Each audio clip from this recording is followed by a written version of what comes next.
Hey guys, welcome to the Bill Barnwell Show. I am Bill Barnwell, and yes, it is that time every year. I love doing this podcast every August because I love reading this column every August. My former colleague at ESPN, who now does excellent work at The Athletic, Mike Sando, is joining us to talk about his quarterback tiers. Mike, first off, how are you? I'm doing great. It's good to be back, Bill. Hope you're having a good summer. We are enjoying, kind of the quiet little bit here as training camp starts. We're going to get preseason very shortly, but I always love reading this column.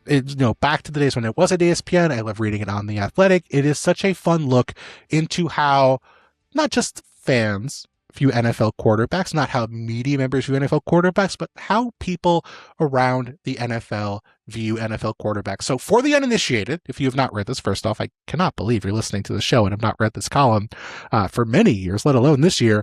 But can you explain the concept behind quarterback tiers and how you get to the point where you are putting these quarterbacks in different tiers? Yeah, I actually was at ESPN when we started this. I think Bill Pullian was too. And we were trying to figure out initially was, how quickly do you know when a quarterback's going to be good? That was kind of a project we did. And at that time, we found out in most cases, they kind of show you early, And then it grew into my mind and talking to people around the league of how do you differentiate, right? It's not just stats. There's different things people are being asked to do. There's context. And so tier one, we agreed, is pretty easy. I think most people over the years knew that it would be Brady or Breeze or Rodgers, right? The guys who you can put it on their shoulders, the team wins because of you. They don't really have a hole in their game. That was pretty the easiest part. I think the second tier in defining that was they kind of do that some of the time, but not as consistently and might have a hole. And so I've always felt like if you're in tier two, you could be Pro Bowls when that actually meant something, but right, you feel like we can probably win the Super Bowl with our guy without having the 2000 Ravens defense, right? And some outlier roster, you're going to be in the mix. Tier three is more like, I feel like these guys get paid, but you're really questioning whether you can win it all. And maybe, you're going to be your defense run game and maybe Andy Dalton's going to go to a Pro Bowl one year, but when he doesn't have it all totally right around him, you kind of feel it, right? And tier four is more like, hey, Jacoby Brissett, we think you're a good bridge quarterback, but we wouldn't want to necessarily go the whole year. Or, hey, Tyler Shuck, we just haven't seen enough. I'm going to put you in a four for this year. No disrespect. We'll reevaluate when we've seen more. And from there, the fun part about this kind of is you can't start till after the draft. I can't start talking to people till after the draft because we don't know the situations. Oh, okay, yep, they did take a quarterback or they didn't take a quarterback. Now we know which veterans to put into the poll. I only do veterans because the thing I find, Bill, even though these people are in the NFL, they didn't all study the quarterbacks coming out. Yeah. Of course. And I find this is a shortcoming of asking people in the league about other positions. Like everybody watches the quarterback.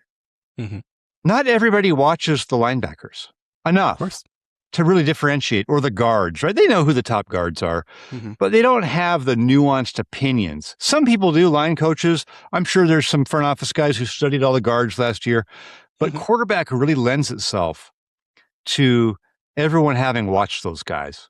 And so you get, I think, pretty good, quotes to use or comments and that sort of a thing. Once the draft's over, I'm sending out texts and stuff to probably 75 or 100 people to get the 50. And then it takes me 4 or 5 weeks to probably get 50. And then have the conversations. Sometimes that takes it even longer because guys will text me their bout or whatever. And then I want to follow up with them and say, wait a minute, you're the only guy who sees this guy there. Why? I'm not changing your vote. Too late. I'm not talking you out of it. But we'll have some really good back and forth. And then I try to just sort of weave it all together in this piece, trying to get in some of the juiciest, best quotes, but still try to be fair, balance it out, and just give people a market analysis for right or wrong. This is kind of how the league sees people. This is who they're conflicted on, and let's all talk about it. Yeah, and you're getting a breadth of opinions here. You're not just going to offensive coordinators. You're not just going to quarterbacks coaches. You're going to defensive coordinators. You're going to executives. You know, you really get sort of a wide range of just seeing how different people, and you mentioned in the column, you know, there are quarterbacks where executives like a guy more than Oh coaches yeah, or coordinators like a guy more than maybe, front office people. totally. So in general, the people that evaluate personnel for a living are going to like traits Mhm. more, right? And in general, coaches are going to care more about what would this guy be like to have in the way I want to play offense. Yep. Or defensive coordinators can be a little bit different. Like the traits can also matter to them. I think they know who can give them a headache for different reasons, but they Yes. still are going to respect the guy who can slice them and dice them passing, probably more than the guy who is a running threat. Hmm. If he's not also a really good passer. So you get a mix of all these things. And I always say the votes say oftentimes as much about the voters as they do about the quarterbacks. No question. Um, No question. And I don't get to Coaches see who the way voters higher than are. Aaron Rodgers. Every coach Yeah. would love to have a guy who can do that stuff at the line of scrimmage and make those throws. Personnel guys are like, you just can't really do it anymore. You can't Hmm. move. And so they're going to be lower on him. I think that's a fascinating part of it. Yeah, it really is interesting. And, can't reveal who the voters are, but you get a sense from saying, hey, defensive coordinators might say this, or coaches might say this, or executives might say this. You really get a feel for that as the column goes along. Obviously, I want to talk about a lot of players here. I could do a whole podcast, perhaps, on some of these guys and where they landed, but want to run through a few of these people, and obviously want people to check out the column as well. Let's start at the very top. I mean, Patrick Mahomes, not a surprise, maybe. He's number one, but we do get a tier 2 vote on Mahomes, which I think, correct me if I'm wrong, he had one single tier 2 vote previously between 2019 and 2024. Yeah, he got one after the Super Bowl loss to Tampa when he was, running for his life, basically one. An outlier, but you talk to enough people, you're going to get an outlier. But I thought there was a little bit of a tenor shift there. People are aware of the fact that it hasn't looked as good there. Yep. Obviously, they didn't make the deep playoff push this last year, and now he's coming off of an ACL. But Mm-hmm. I kind of feel he's earned that standing to where he's not going to be like really reevaluated every year yet, Mm-hmm. right? I mean, like Tom Right. Brady along the way in his prime, or Aaron Rodgers, they could have a stumble, or it might not look as good, and people are going to ask about what's around them and those types of things before they ask about the player, unless there's just an Mm-hmm. obvious decline.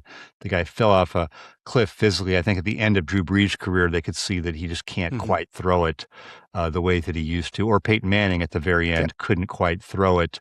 Or Aaron Rodgers now can't quite move. It really takes that. And I don't think we're seeing that type of physical decline Mm-hmm. with Mahomes at this stage. Are you, when you got the results, when you got the 50 votes and it was 49-1, were you surprised there was a tier 2 vote, or were you more surprised there weren't more tier 2 votes based on the conversations I thought there you were might be a having? few more. I almost made it done. I think I was 48 or 49 ballots in before I got the first tier 2. Oh, wow. And so that made it super interesting to me. Like, oh, okay, so you're going to be the guy to do that. Let's have a phone conversation. Yeah. And he felt he wasn't carrying it to the same degree, and it showed in their inability to be the same type of a team. Now, obviously, he got hurt too Sure. in that, but there's no denying, their offense hasn't looked that great, Mhm. and we've kind of, debated why. I would say he's holding it up, though. I mean, he's running around to try to make up for the fact that they don't Mhm. have the same dynamic receivers that you have to worry about, and Andy Reid's not going to run the ball and help you out in a way that can distract from defending the quarterback. Mhm. I agree. But that's, again, why we talk to 50 people, or we talk to more than 50 people. But you get 50 opinions on the NFL, you're going to hear things, even from people who study this game really closely, that are going to surprise you. And I would say Mahomes is a tier 1 quarterback, but everything you just said is true. And everything that person said is accurate about Mahomes in terms of, how the offense has looked, how he has not been able to elevate, some of the players around him. And I would also argue he's the guy who is maybe making, that offense work in a lot of ways. But certainly a fascinating year coming up for Mahomes at the top of this list. Matthew Stafford jumps from 5 to 3, tied with Josh Allen, right into middle of tier 1 after his MVP season. Joe Burrow, I think, was maybe the most interesting tier 1 candidate to me. So he still sticks around. But this was another year where he was impacted by injuries. The Bengals did miss the postseason, and certainly the defense played a big role there. But I do think there are people who, see that as a reflection of the quarterback. But are you surprised there was not, more of a tier 2 push for Burrow? Probably, yeah. I think durability is part of this. Now, he played a Mhm. full season. I think what helped him was he did play a full season in 24 and played Yes. amazingly. They were so bad on defense, and he kind of kept them somewhat relevant, right? Right. Played great ball. And so, this last year he missed five games, and I thought it might rekindle some of those concerns about the longevity. Hmm. But I do believe in this. If you look at the definition of tier 1, expertly handles pure passing situations, meaning we're going to pass. The defense knows we're going to pass, Hmm. and this guy makes it look good. Obviously, he has good weapons, but just the ability to process and play the position in a way that doesn't have to be totally schemed up. There's not a big run game presence. Gives him a lot of respect. I think the way he plays the game helps him have a little bit of a lag before he starts to fall. And we'll see what happens this year if he misses half the season. I mean, I would got to think it's got to come down a little bit. Yeah, and certainly Joe Burrow, we've seen him play at a tier 1 level, like you said, as recently as 2024. I thought he was every bit as good as Josh Allen and Lamar Jackson in that MVP conversation. Just the Bengals were not a playoff team because their defense was truly atrocious. You brought up something about Burrow in the column that I really agree with. And speaking to, I think, an offensive coordinator, you said, yes, there's issues with pass pressure, there's issues with taking hits, but a lot of this stuff is also Joe Burrow's preference. Like Joe Burrow, going back to LSU, has always been a guy where he wants to get 5 out and, onto the field. He wants to work out of empty. He wants to spread the field out. And, he doesn't necessarily want help from his tight ends or his running backs in pass pro. He wants them in routes. He wants to create some conflict for the defense. And that's a different way to kind of solve a problem is, hey, we're going to put so much pressure on your coverage that, we're going to trust our quarterback to get the ball out, and we're going to create issues for the defense in a different way. But, I don't want to criticize Burrow. It's not like there's like a wrong answer there. It's just that's what Joe Burrow really wants to do, and that leads to more hits and more potential for injury. I get it, but it's like the head coach's job is to decide what's the best way to win the Mhm. game in the interest of the team. And I understand as an offensive coach, you got Burrow, you want to be in Lamborghini mode. You want to do that. Yeah. But also you have defense to consider, right? That's really struggled. What's the best Mhm. way to maybe control the game a little bit more? Could be a criticism for them. I think the run game, Mhm. which ties into the offensive line, hasn't been. You get the feeling they kind of have run the ball a little bit reluctantly, Mhm. and whether it's exposing the quarterback to undue hits, we can go through and watch the video and see if that's really why he got hurt.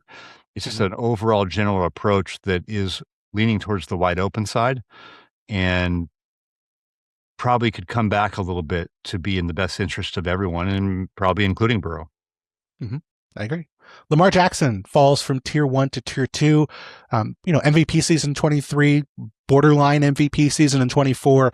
Hurt last year. Was that the injury kind of the biggest concern, or was there something else that people saw in Lamar Well, Jackson we last year that know kind of like got we them jump know off? that Lamar Jackson didn't get the benefit of the doubt early in terms of going to tier 1. Hmm. That people are always early in his career discounting his ability to pass or even need to pass, even though Hmm. he's always had good passing stats in that offense. Hmm. Uh, y- you know, I think now that he made tier 1 last year, he made it, near unanimously. He was very high tier 1 last year. He didn't get the benefit of the doubt. He didn't get the Mahomes benefit of the doubt. Stay in there when you had a little bit of a down year where your rushing production really fell off. I think there's still a belief that he's just a good top 10 quarterback Hmm. if he's just passing. Whereas to be super dynamic and be in that top group, he needs to be a dynamic runner. Hmm. And that wasn't the case last year. I mean, his rushing yards per game were cut in half. It didn't look like he wanted to run. I've talked to people that were, with the Ravens, and that was true. There were times he just said, I, I don't want to do it. And so Hmm. there were times when he got, y- you know, could have probably run the ball more and didn't. And I think there's some concerns going forward in his career, how much of that is going to be an element for him. And we'll see this year under a new coordinator. Yeah, I mean, Declan Doyle's going to be there, potentially to be under center more often, which a conversation we're having about a lot of different teams. The Eagles, the Commanders, have mobile quarterbacks who have been involved in the design run game who are going to be moving under center. So that will create different kinds of conflicts, maybe different kinds of running, but, fundamental shifts for some of these really fascinating quarterbacks. The issue there that has always been interesting over the years is typically when you run the ball from a shotgun formation, you're typically the back is offset to one side, and that is a tell for the defense of what types of runs you're going to get.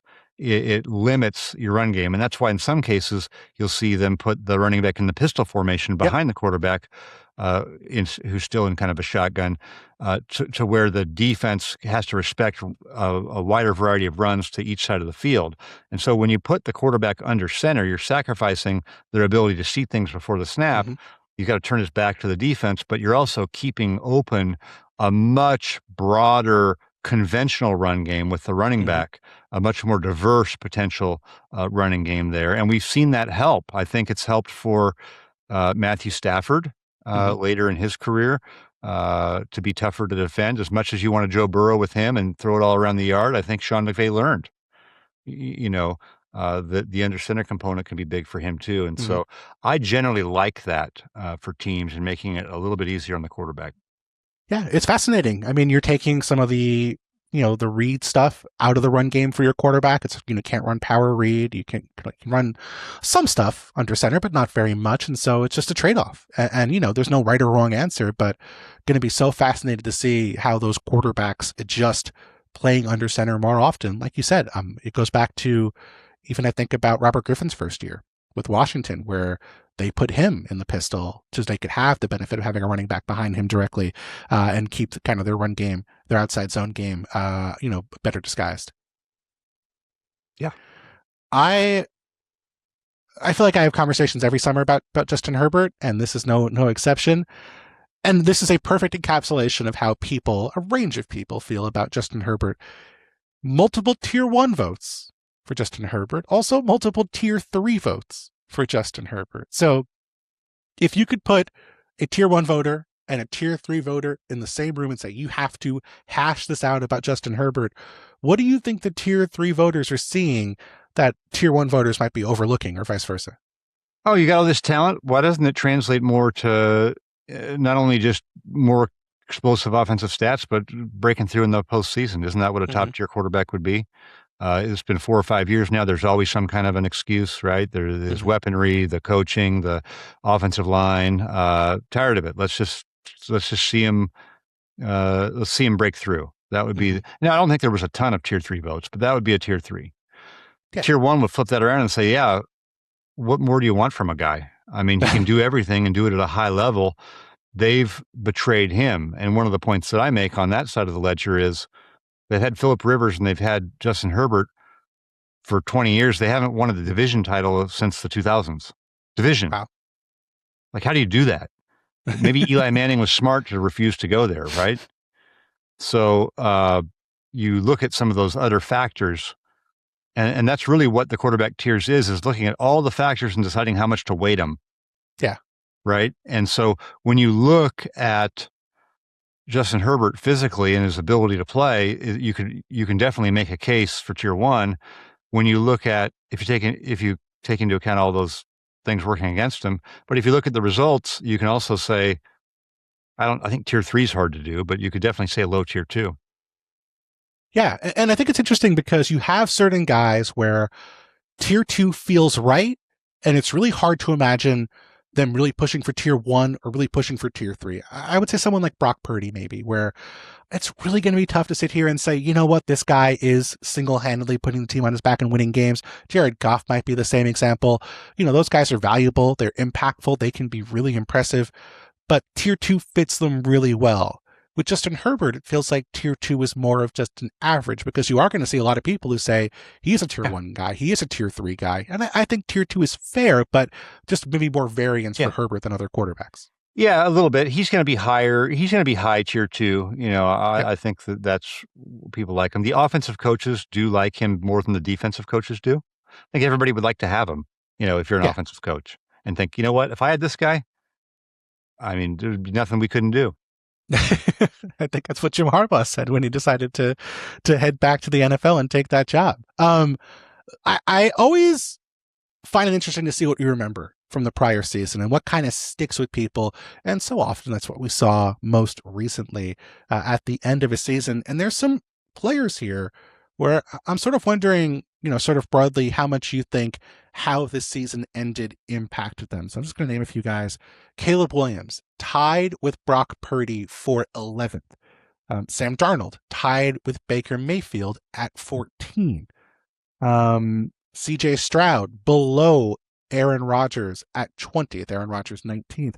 But the one I wanted to ask you about, because it feels like the one that maybe did not get that bump that I would have expected, is Trevor Lawrence, who comes in at 16th, even though he had a really fantastic end to the 2025 season. So I want to talk about those other guys, but I want to start with Lawrence. Were you surprised that there wasn't more of a late season bump, or do you think 16th represents that late season bump? I think there's still some ambivalence over him. It doesn't overly surprise me. I would say the number one thing that improved for the Jaguars last year was probably their defense. Yeah, for sure. And that was really what was good 2 years ago. Before they totally fell off and fired the coach. So the inconsistent accuracy of Lawrence, I think somewhat of the personality, the perception of him as, I don't know if it was in the quotes, it might have been about maybe not having a killer instinct type of thing. I think those things are now sort of hard set. That cement on him is set a little bit. And so it's going to take more to unset it. And people were very excited about what Liam Cohen did, probably gave him some of the credit. Now you look at one of their best players on offense, the running back, goes to the Saints. I think there's a little skepticism about whether Lawrence is going to maintain whatever improvements the offense made. Yeah, I mean, you go back to that first year with Doug Peterson after Urban Meyer got fired, and second half of the year he was on fire. They won a bunch of games, snuck into the postseason, and then the next year didn't really stick. It wasn't like he was that guy again moving forward, and yet first overall pick, a guy who from his freshman year, his first year at school, was like, well, this guy's going to be the first overall pick in the draft the moment he comes out. I find it fascinating because you do see with some quarterbacks sort of those draft eval stick where, obviously the people you're talking to are watching these players play in the NFL, but there is that element of, well, if I had him, or, oh, if our team had him, if our coach had him, he would be playing much better. And so he's so fascinating to me. I don't think people see him. I think people have been disappointed with him as a passer. And I think the word has gotten around more too. When you've had a bunch of different staff guys and they go to different places, I could just imagine guys going, hey, great guy, really like him. You can win with him. But I was disappointed with the accuracy component has been a thing, I think, that has gotten around on him. And people can see it for their own. I mean, we could put on, I would imagine that he's had more like deep ball touchdowns that should have been that weren't. Can you just picture those? The ball going past him a number of times. I should probably look at it, but he's still had a year where he had that. They had more touchdowns that the guy had like 1 foot out of bounds than I've ever seen in a single season before. Interesting. Yeah. Well, I don't know. Did he lead him out of bounds, or was the receiver doing a bad job? I don't know, but there is some skepticism on him. Caleb Williams. Well, let's go back to tier 2 here. He finishes tied for 11th. Obviously a big step forward on the field and in the tiers from last season. No tier 1 votes, which I think is probably fair. Inconsistent last year, definitely, but the upside was significant. Do you think it's that combo again of like first overall pick, really highly touted prospect, and then what we saw in the postseason, which obviously had some incredible plays, also had, 3 interceptions in the loss to the Rams. It felt like no matter what you felt about Caleb Williams, you could kind of pick and choose and say, okay, this is how this really accurately represents what I feel about this guy. Were you surprised he was 11th? No, I think that was a great jump for him, 23rd to 11th. He was obviously low after his first year because it went so poorly. He took all 68 sacks, something like that. People know that that's largely a quarterback stat. And so, and then let's face it, coming out, people saw all the talent in the world, but, fairly or not, it started with the painted fingernails nonsense stuff, but just the perception of him as kind of a guy and a leader was probably not seen as a strong suit. If you remember before that season, there was a big article that came out quoting all those guys that were on the staff before. It sounded like, just questioning his makeup. So I think there was people all over the board on him. And this last year was just kind of reassuring that the physical eval for sure was right. He can make superstar plays. I think when you look at him compared to like Drake May, they both came into tier 2, but the potential to go, the highs could be higher for Caleb. We could see that. He somehow reduced the sacks, even though he held the ball longer on average. His time to throw or take a sack went up, but he got rid of it. So I think that people see the arrow definitely going up. One of the great quotes last year on Caleb was, he's either going to be a 2 or a 4 real quick. And it was just a matter of what dimension of his strengths or weaknesses was going to be the strongest magnet. And I think we saw with Ben Johnson, it was clearly the physical part of the play. The consistency thing will be what keeps him from getting into tier 1, in my opinion, if something does. Yeah. And still plenty of time. Like you said, you really put it well in saying kind of the cement is sort of there on Lawrence, where he's been in the league just much longer.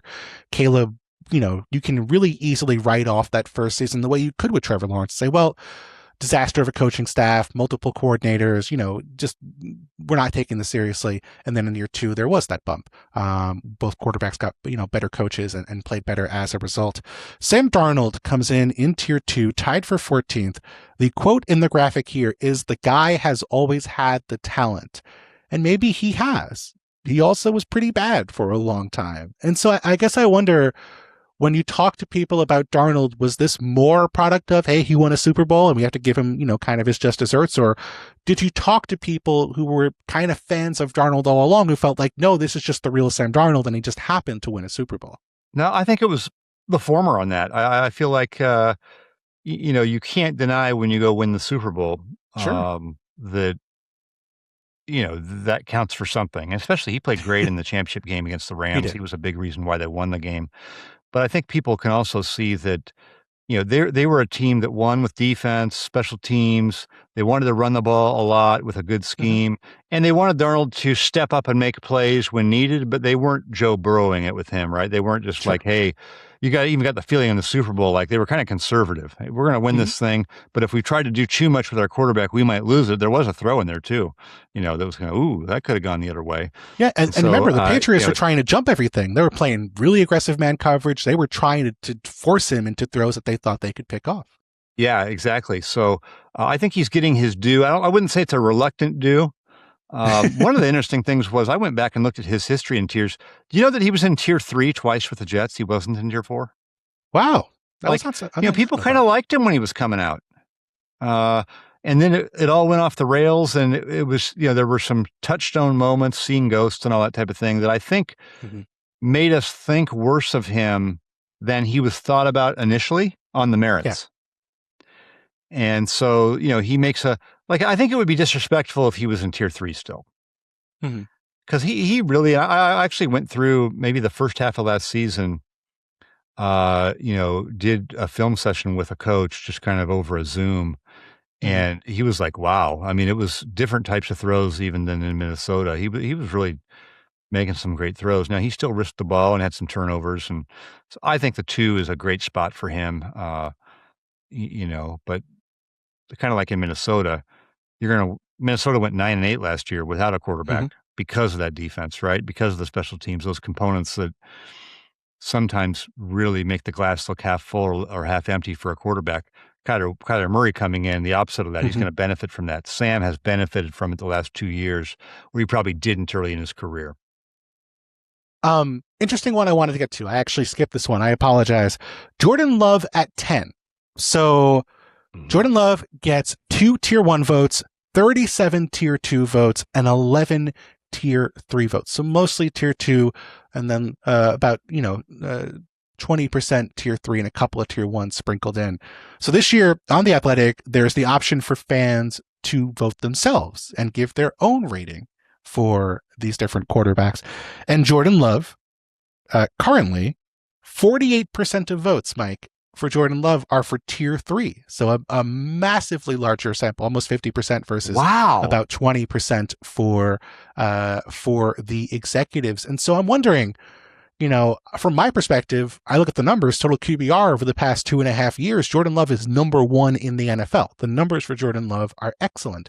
So if you had to guess as to what the disconnect is between what fans think about Jordan Love or what the numbers say about Jordan Love and what people inside the NFL say about Jordan Love, where do you think that disconnect where, half of the people voting here, and internet vote's not necessarily science, but we're just going to work with this here. About half of people are saying, hey, this is a tier 3 quarterback. We don't think he's on tier 2 or even close to tier 1 yet. Yeah, whereas, so what happened to him among the voters was he went from getting 22 and 23 tier 3 votes the last 2 years to getting 11. So basically half of those tier 3 voters on him shifted into tier 2 and made him a super strong, solid tier 2 quarterback. I think he was helped early in his career among people in the league by the big playoff win against Cowboys against Dallas. So that's something that the playoff thing isn't what necessarily people in the league are bringing up, even though I think fans have been disappointed in that component. There's also, I think, been kind of I think one of the quotes in there was one of my favorite ones in the whole thing about how it doesn't always look like he's doing what he should be doing, but he keeps getting away with it. And if you keep getting away with it enough, I just have to tip my cap and give him his 2. So some of that ambivalence that the fans may be feeling could be felt in the league, but they're also kind of looking at like you said, their offense is always highly ranked, a little bit like 49er syndrome, And so there's been a shift, not a huge shift. People aren't saying he's going to be in tier 1, but kind of okay, you've done this enough now. The results have been positive enough for you with a really young team, by the way, too, to give you this. And I think if they get Tucker Kraft back, if the offensive line plays better, I think some of those fan concerns probably go by the wayside. Yeah, I mean, 323 and 4 touchdowns last year in the playoff loss to the Bears. So it's tough. I mean, you gotta win. Winning games goes a long way. Even if you play well, it could be difficult in the postseason. Couple of guys I want to get to here before we wrap up. Jalen Hurts is 17th in the rankings. I don't think anyone's surprised he dropped off going from the Super Bowl to, kind of a frustrating season. But were there new concerns you heard about Jalen Hurts, or was just kind of people who were already a little skeptical getting a little more skeptical? Yeah, I think the concerns are just, the offense and the things have fallen off a little bit around him, and that's been reflected, and he hasn't been able to overcome that. I think you've had to give him his due. I think his due was given reluctantly for the great Super Bowl performances, but people sort of knew that he's not necessarily the toughest guy to defend by himself outside the context of the great players they've had around him. And so last year when the running game wasn't there as much, it didn't look as good. I think people see limitations as a passer. I think one of the great quotes in there was, about you're not really afraid of him beating you except with a go ball. Well, yeah, go balls count too. What we're talking about is like, I think Dak Prescott's a good example of this, of him being 17th and Jalen Hurts being, or him being 7th and Jalen Hurts being 17th. You look at the pedigree in terms of team, it's Jalen Hurts all the way. But when people watch Dak, they see someone who's really operating the offense. And when they see Jalen Hurts, they see someone who's kind of limiting the offense. There's a couple things he can do well, and if we have the right players and the right scheme, he can drop back and sling it down the sideline and throw it to one of those great receivers, and they're going to catch it and make the big plays. But you don't really feel like he can do everything well. Yeah. Certainly, again, you hear a really wide range of opinions talking to people in the league about Jalen Hurts, and that's reflected here in his ranking at 17th. Bo Nix, tier 1 vote. Is that... I have not had a full list of all the people who have received tier 1 votes over the course of the, decade plus of these rankings, but I would imagine that's one of the more surprising tier 1 votes. It is, I think I always caution that the votes say as much about the voters, as they do about, for sure. And also, there's some offensive coaches who have this pretty cool kind of, it's almost an arrogance, but it's an optimism of like, they're gonna some of them will have more ones than other people. It wasn't like this guy had Knicks in 1 and Josh Allen in 2. Right. I think I would imagine that he had 7 people in tier 1, right? And he just really liked Knicks for whatever reason coming out, or liked the way he, is able to handle really tough coaching from Sean Payton, who I think is a old school sort of Parcellsian coach by fear type of a guy. Come down hard on you, fire half the staff on the headset Sunday, and then everyone comes to work on Monday. That type of a thing. And he's held up well, and he's been big in the big moments. I think their defense for sure is a big part of this, and defenses are a huge part of comebacks. The other team has to not score while you score. But he had 7, I think, fourth quarter comeback wins, and played great, and can do enough with his legs and arm to kind of be a little bit of a pain. I think tier 1's way overblown for him, but that's kind of how that happens. I think it says more about the voter than it says about Knicks. Yeah, I'll tell you what, though. They needed to throw in the fourth quarter and overtime to beat the Bills last year in the postseason, and Bo Nix pulled it off. That was my big concern about him after year 1 was just he didn't really do it against the best teams. He didn't do it in the postseason. He did it in the postseason last year. I can't knock him for that by any means. Finishing up here, I would say maybe the meanest quote I have ever seen. I know what it is. Quarterback tiers. Go ahead. Can you? It's got to be Shedeur. No, it's not Shedeur. Oh, what is it? No, tell me. It is J.J. McCarthy. I'm just going to read this direct from the column. Oh, yeah. I know this one. Football looks hard for him, an offensive coach said.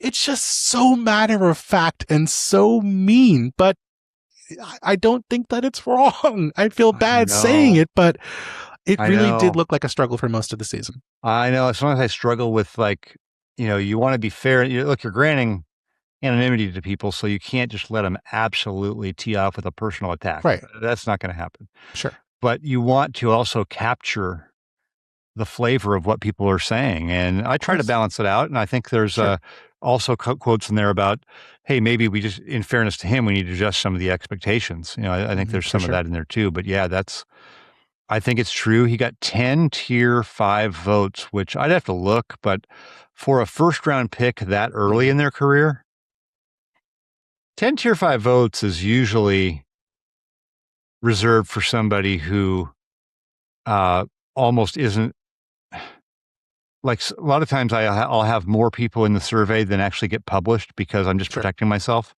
It's like somebody who ended up not factoring. It wasn't really in the race, but hey, I had Mason Rudolph in there because I wasn't sure if Rodgers was going to sign, right? Right. But then in the end, we don't run Mason Rudolph's results because they signed Rodgers. I just had him in there in case. And so he kind of got that sort of a feel to me. And I thought the quote was really accurate, though.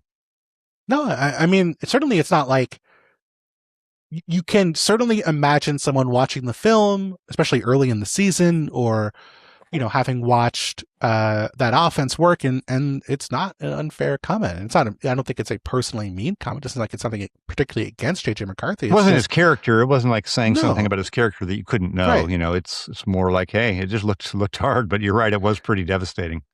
I will save the Shedeur Sanders quote for people to check out themselves this week, to head over to The Athletic. Obviously, this is, like I said, one of my favorite columns of the entire offseason. So I feel bad asking you this, but Mike, what else do you have coming up between now and the start of the NFL season? I actually have something that I'm more excited. It's hard to be more excited, but I'm real excited. Every year I try to pick some rabbit hole to go down. It's interesting and spend enough time on it, months, that I can think about it. And so a couple of years ago, I did something on the evolution of coaching staff getting so much younger and trade-offs. What's the good and the bad of it? And it was really fascinating. I learned so much about hiring and the way the league's evolved. And this year I won't tip off quite specifically exactly what road I'm going down, but it's super interesting to me, and I hope it will be to others. So I'm not sure when that's going to go, but I would imagine before the season. I would trust Mike Sando's instincts implicitly. One of the best people doing it has been for a very long time. Someone from the beat days to now as a national reporter and a national writer. Someone I love reading as a friend and as a fan. Mike, thank you so much for coming on. Thank you, Bill. Appreciate it.